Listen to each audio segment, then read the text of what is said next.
The Muxin Man? Do you know the Mixer Man? Welcome to Smooth Finish. We're here to ask you, do you know the Mixer Man? The Mixer Man? The Mixing Man! The Mixer Man! Welcome. This is Brent with Artistry Mosaics, and of course we have Chris Marcano with NC Brands.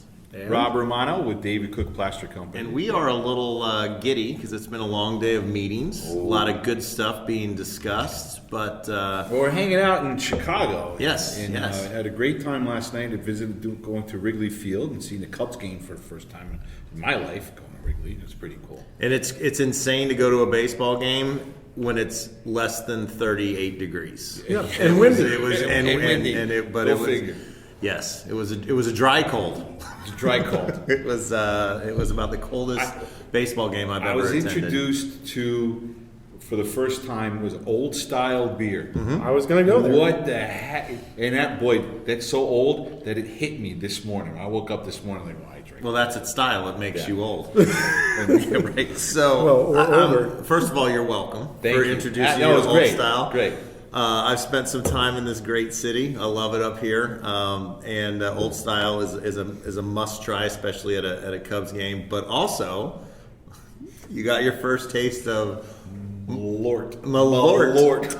Even the name has a ring. There's a what the fuck taste sound to it. You know. I know it's not PG-13. So I didn't have But what the Malort. heck? There was no Malort for me. So for those of you out there, it's I believe its origins come from a Swedish fella or some Scandinavian immigrant that ended up here that created it. Essentially, I think it is basically indigenous to Chicago, but I would say it tastes somewhere along the lines of if you took Jägermeister and crossed it with lawn clippings and dandelions, but then added the most bitter aftertaste that Yeah. hangs with you for about 8 to 10 minutes. Doesn't go away. I want more. Talking about this is making my mouth We're water. gonna I have to do want another shot tonight. I want more. I'm definitely glad I didn't have any of that. But speaking of mixing, Yes. Yes. Yes. So we mixed Old Style with the Malort. We mixed cold weather with baseball. There was a lot of crazy mixing going on last night, which is a perfect segue because today we are going to be talking about the Mixing Man. the mixing man. Mixer Man. So we're talking about the Mud Man, right? The Mixer Man, the hottie as some call him, whatever you guys call your plaster guy on the crew. Some people think he's the lowest man on the totem pole, but I think we're going to talk about how it should be definitely somebody that knows what they're doing and why it's a very important job for a finish. If he gets it. The mixer man, he's putting the recipe together. He's baking your plaster, your finish, and he has to know exactly what ratios of water, cement, aggregate, and some cases, if you're putting your own additives in, exactly how much to do that. If he sends it out too wet, boy, those guys at the other end are not happy. If he sends it out too dry, same thing. You can pack up your equipment, your hoses, what have you, because it's not, the consistency isn't good enough. So he may not be the most prominent guy in the crew, but he's definitely one of the more important people that's on that crew. Right, so I think everybody puts in the work when they're the Mixer Man. That's where they start them, but I think it's important that they're trained correctly. So, be the low man, but some guys I've met out there, I know there's guys here that they have their most experienced guy. He's been the mixer since the day he hit the crew. He's probably pulling his batches out of the warehouse, loading the trucks, and he's got it all. I mean, it's important. You got to weigh it out. If it's a pre-blend, there's pre-blends obviously out there. And, the things you have to do to make sure that those mix well together. You get stuff from different, made at a different time. So you got to have a finish that comes out the exact same. But, if you don't have a good mixer, or if your mixer guy gets sick, that is a big blow to the crew. I hear it when it happens. The foreman is in dire straits because now he has to put his trust into somebody else that may not be as experienced as the mixer man, as his main guy, to bake the cake, so to speak. And it's frustrating on them because they have to now go ahead and help the new guy make sure he's mixing everything to the right consistency, what have you. and not throwing off the rest of the crew. So I'm the outsider looking in here, Yeah. but I've always kind of equated this role on a team as almost, let's tie it into, we went to the Cubs game last night. Let's tie it into baseball. So you're saying is basically this role on the team kind of the catcher who has to see it all, oversee, as the process is happening, they're making sure that everything is flowing and rolling out like it should be. Mm-hmm. Yeah, exactly.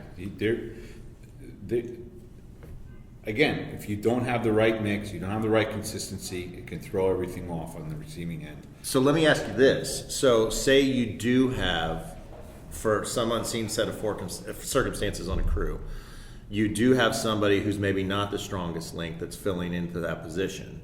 What would you, if you were kind of hovering, make sure that they're doing right? Or what are some of the most common missteps or screw-ups that can happen with that part of the process?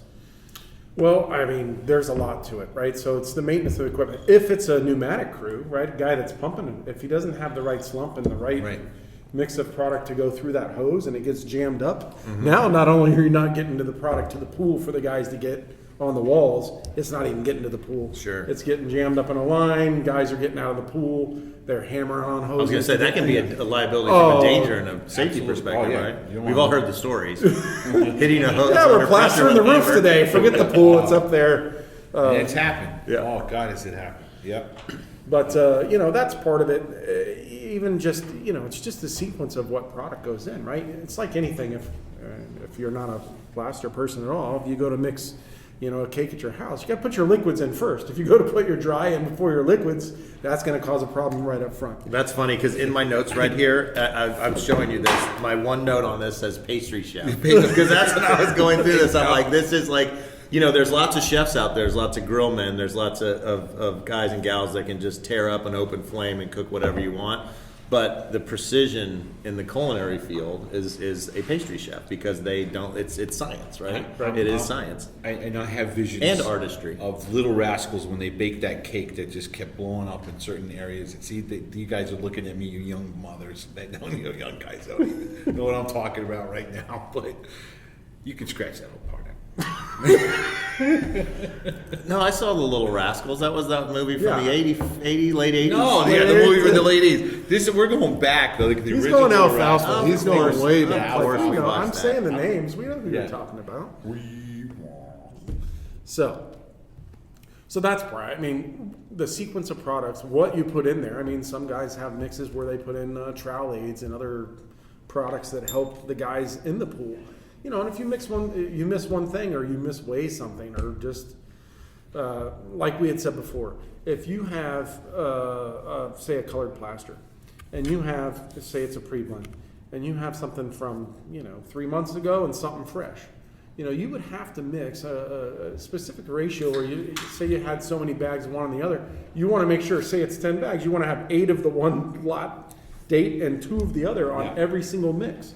If you go straight with one and straight with the other, You'll have you're two-tone. more than likely to have a two-tone pool at some point in the pool, or some other thing. And even there too, you got water rate. You get too crazy with the water and other things, you can lessen the color.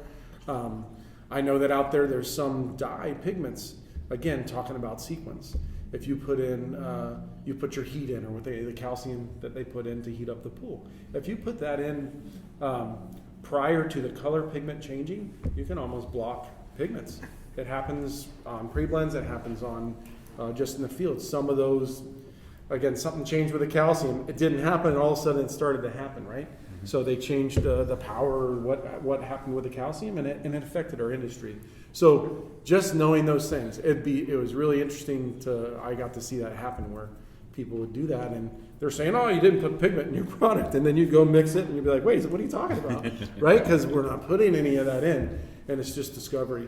But once they know that, again, if you just got a guy that knows they're saying, heat that stuff up, and he's not paying attention, all of a sudden you get your next batch flowing through if he dumps it. Right. And you got no color in your pool. Yeah. So the sequencing is essential, which I think we're going to get into a little bit. But this is being a more of a chemistry-focused guy, my background. There's a common denominator here with something that's always added, which is water, right? Yeah. So let me just ask you this weird question, popped in my head.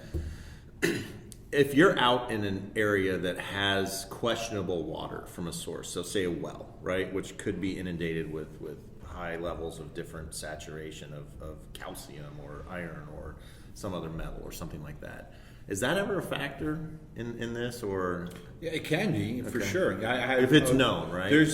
It's pretty extreme, but actually the same pool that I talked about in the CYA podcast prior to this year, they had this mega water condition where just what was ever coming out of the well there was awful. They had like 3 filters just on the tap water just so we could do it. We ended up getting in a truckload of water to help supplement it because we didn't want to put that into the mix or into the pool. Right. So a lot of times when you do run into a scenario like that, simply getting a fresh truck of water, city water, whatever, does help out. Yeah. Yeah, it's something to be considered. I mean, you look at some of the municipalities, what I've seen in Florida, and we used to show this in a class that we did. You would take like a white styrofoam cup and you'd take a bottled water and you'd take the stuff right out of the tap. It looked like iced tea in the stuff out of the tap. This is what they're serving people to drink. Yeah. It's considered okay. But if you imagine, I mean, there's obviously iron and content in there, and you're mixing that integral into your mix right away. Yeah, that's something you might consider. So if it can discolor a body of water that size, surely it's going to have some sort of reaction within a mix scenario like that. Speaking of the mix and the sequence, what is the proper sequence when we're talking about the mix? Got to ask a mixer man. yeah. So, I mean, obviously water first. And then generally you're going to get, cement and aggregates generally going around the same time. Yes? You don't know? Yeah. I've never mixed them. Don't put that on there. It's okay. Industry leading experts. Industry leading I haven't experts. done- I've watched them do it, but I haven't watched the actual. No, but you're going to put your cement, your aggregates in, and then you're going to put your additives in. Generally your additives are going to go in after you get your base mix in, right? Yeah. And you're going to mix that thoroughly. And then if you're going to add heat or some kind of accelerator, you want to do that last. You want to do that at the very end. For a lot of reasons, but it's the priority. And you would withhold some water to add. A lot of accelerators are a mix of water and the calcium that they use to heat up the water. So you would add that at the very end to get to where you want to be for mixing. We had talked about pigments. Obviously, the pigments would go before that as well. Chris is lathering up over here. We're enjoying this, by the way. So it's been a long day. We're celebrating a long, successful day. Yeah. So again, the other thing to consider with that too is like with anything, you don't want to mix for too long, right? No. You can overwork it, overwater it. And then if you mix it too fast is an important factor because you can entrain air into your mix, fluff it up to some extent. Right, makes sense. And that can become an issue for you when you're actually laying it down on the pool. Like a souffle. Yeah, exactly. So water's important. You kind of asked that question. And water's important to plaster for a couple reasons. One, you want the right slump. And the guy that taught me used to kind of show people that you would want to run your finger through that mix.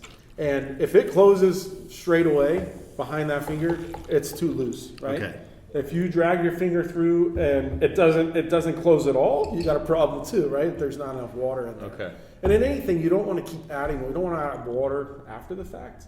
You really want to have the right amount of water when you're mixing. But if you run it through and it kind of closes a little, I mean, again, this isn't scientific that we're talking about, but that kind of gives you that workability that you want. You want it to close some, but not all the way. You probably have a good mix that you're going to be able to work and use because water satisfies 3 things in that pool.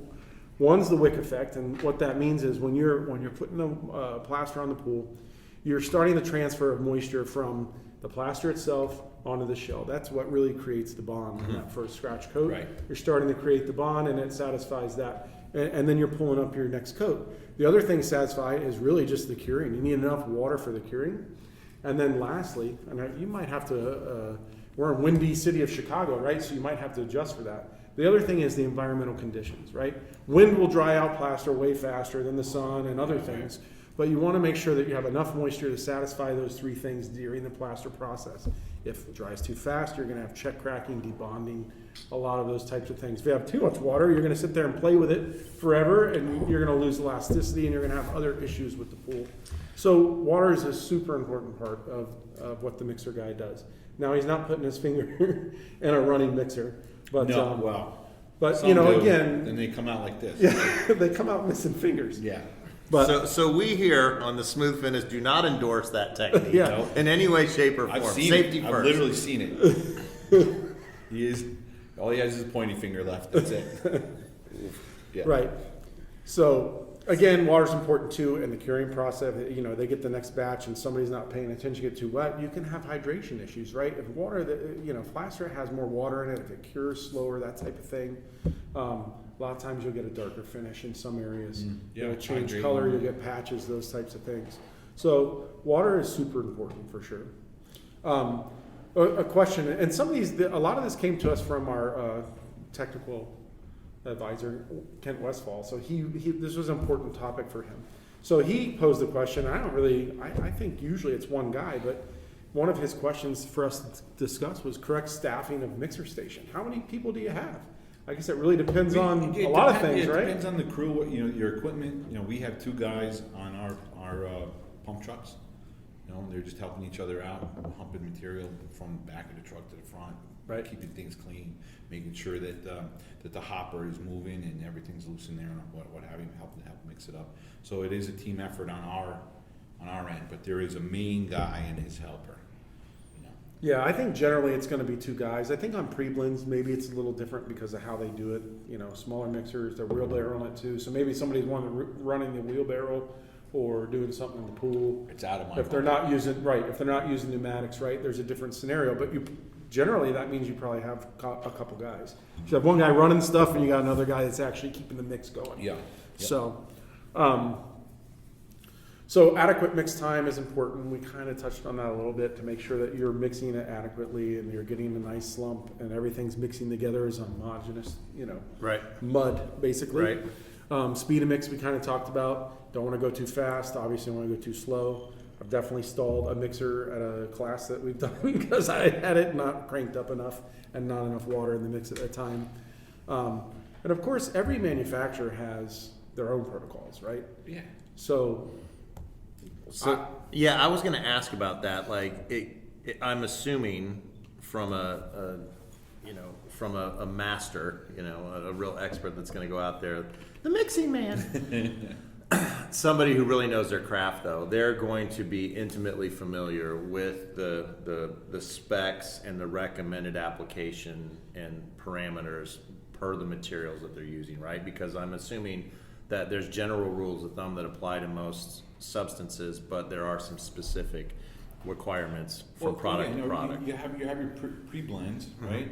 Just theoretically, just add water, follow what's on the bag. But then you have others that are you're mixing everything on site, and it's so many bags of cement, so many bags of this color aggregate, that color aggregate, that one, and so many bags of dye packets that they have to put in at that time. And the mix man has to really have an understanding of not just putting a full batch together, but taking that and doing math all at the same time, because at some point you might need a half batch, you might need a quarter batch. So you got to be able to know how to break that down to those parameters, down to that little bit that you need. So there is having a real command of the recipe and how to manage that when the guy on the other end, the lead guy, is calling for a quarter batch, being able to break it down to that. quarter batch, make it hot, right? You're getting yelled at from the pool. Yeah, and it is. And the helper, because he's 300 feet away, is running signals back and forth from the crew to because you walkie-talkie, you can't hear anything over the equipment over there. And trying to get it right and get it in time so that they're not flipping out over on the other end. So there's a lot of factors. It's also timing has a lot to do with it too. Well, and expound upon that. I mean, a lot of applicators do more than one product. So, you do 2 pulls a day. You're doing maybe a pre-blend in the morning, and then you're doing a mix on site in the afternoon. So exactly. And it's different manufacturers. Doing a pebble and a pre-blend in the same day. And Pebble is not pre-blend. Or two blend-on sites. Yep. Right? Two different manufacturers have different scenarios and have different die packs. It's a lot to know, and I think we've kind of putting out there that the mixer man is pretty important, right? So, Mixer man. A funny story, when I had my pool finish applied, and the mixer man and his crew, when they showed up, my neighbor, who's right next door there, was laughing a couple of days later with me because they showed up very early, which is great, but they backed in this giant rig, and he said he woke up to this, very loud calamity, a lot of stuff, a lot of moving parts. But he looked outside and he goes, it was like marauding pirates on this ship, running, jumping on and off, throwing stuff around, yelling, lots of yelling, things being thrown. There's a lot of moving parts, right? And I just thought that was funny to the layperson who saw that. Like, what in the hell were these guys doing to your backyard, Because it was such a unique process, right? I mean, it really kind of freaked him out a little bit in a funny way. Yeah, it's all right. I was talking to Chase Yeaman because he didn't come. He's our young guy we talked about in San Diego. Oh, yeah. That's coming on board. But he shared with me, in an operation, he's pulling the batches. This guy's riding to one of his locations at 4 a.m. and pulling his batches for his crew because he doesn't have a mixer guy that, he batches it out and spells it out for him and all that. So he gets the water content part, but he doesn't really have the other part. So that should tell you. If an owner or company is running hours away to get his crew set for the day and then heading back to his other it's crazy. Sorry, Chase, if I sold you out on that, but I know that you're working on getting that guy up to speed because it's so important. Well, that's exactly the challenge is there. So just having the right guy and training doesn't happen overnight. No, at all. So, and it usually starts with the helper, with the mixer man. That helper is eventually going to become the mixer man. And the mixer man, some of our mixer men have graduated into being trowelers. They're like, what, I haven't enough of humping these cement bags over into the hopper. I'd rather be bent over. Yeah, hurt my back. Yeah. I've had enough of this. I'm going to go break my back for 10 hours a day. This is much better. Yes. Yeah. So, living the dream. But that's your corporate, or that's our corporate advancement. Is going from there to end up being a troweler and then ultimately a foreman. But yeah.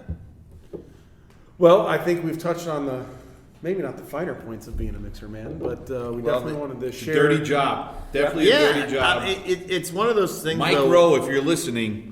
Absolutely. Anybody who wants to hashtag and at Mike Rowe Yep. to see if we can get some traction to get him to do a dirty job episode with pool plastering. I think we've got something there, but it's I think the main thing to really highlight here is, and Brent brought a perfect scenario up there, is how pivot, so words, English, how important it is to have a trusted mixer man in your crew. So you don't have to worry about it. You don't have to get up at 4 a.m. You don't have to lose sleep and wonder about is this a liability right now? Is this going to be the ultimate finish as far as quality when it's applied? Am I going to come back to this and deal with hydration stuff because somebody was off a few moments when they were doing that initial fill? So it is really important to celebrate and identify how these little skill positions, or how every skill position is important in this. Well, it's arguably one of the most important cogs in the wheel is a mixer man. So it's a thankless job, but they are thankful for the job that he does. I did not realize, by the way, that the vernacular, the nomenclature is the mixing man. The mixing and I am man. going to do the muffin man voice, saying the mixer man for the rest of my career, as long as I'm still pulling in air and someone asks me. The mixing man. So here's the challenge. I saw that Supercar Blondie, right, the other day. Just hear me out. Mm-hmm. Posted a pool being plastered, okay, on her site. She was getting hammered for it because she's not showing exotic cars or whatever, but she had 27,000 views. So we need people to like this and listen to this podcast to something like 27,000 so we can beat out Supercar Blondie for basically what we do every day, right? So anybody who's listening to this, Google her now, Supercar Blondie. I'm assuming it's a woman. Yeah. It's a light blue plaster. She's talking about, how cool it is, and she's calling it cement, not plaster, so it's a little irritating to see it. But, check it out. You'll see what I'm saying. So it's cool to some people. We need to be cool to our people, right? was going down like that. The funniest thing about that is watching, and I'm painting a picture for those who can't see into this studio right now, is that Rob Romano is scrambling for his phone to Google search. Frantically searching. I got you had me at super blonde. Yeah, Super Blondie was all about seeing that smooth finish. What do you guys think? Smooth finish? We have a smooth finish. That's about as smooth of a finish as we've ever had. All right. It's as rough as the mixer man. Well, thank you for listening. Make sure you like, follow, and share the comments how you like the show. To learn more of the National Plaster Council, visit us at thenationalplasterscouncil.com. Thank you, gentlemen. Let's go have some more drinks and have a nice dinner. Cheers, everybody. Here's to Chicago.